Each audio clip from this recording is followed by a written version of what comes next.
যথেষ্টখিনি ভাল লাগিছে তথাপিও এতিয়াও আগলৈকে আৰু বহুত কিবা কানি পঢ়িবলৈ আছে আজিকালি যেহেতু এন্ট্ৰেন্স পৰীক্ষাবোৰো যথেষ্টভাৱে টাফ হৈছে এতিয়া একো ক'ব নোৱাৰে কি মেট্ৰিকত স্কেন কৰিছে পিছলৈও সেই হ'ব বুলি কিন্তু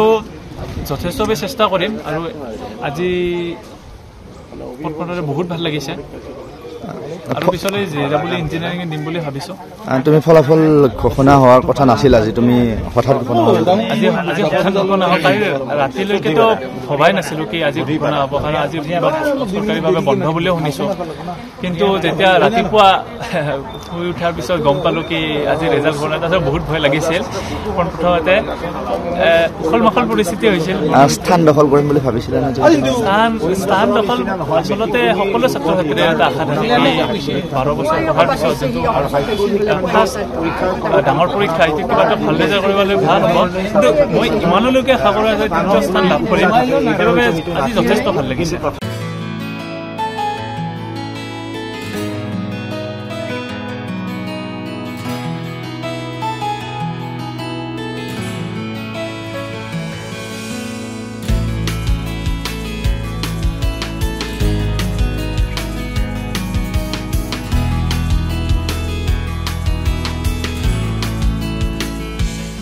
যথেষ্টখিনি ভাল লাগিছে তথাপিও এতিয়াও আগলৈকে আৰু বহুত কিবা কানি পঢ়িবলৈ আছে আজিকালি যেহেতু এন্ট্ৰেন্স পৰীক্ষাবোৰো যথেষ্টভাৱে টাফ হৈছে এতিয়া একো ক'ব নোৱাৰে কি মেট্ৰিকত স্কেন কৰিছে পিছলৈও সেই হ'ব বুলি কিন্তু যথেষ্টভাৱে চেষ্টা কৰিম আৰু আজি পটপটৰে বহুত ভাল লাগিছে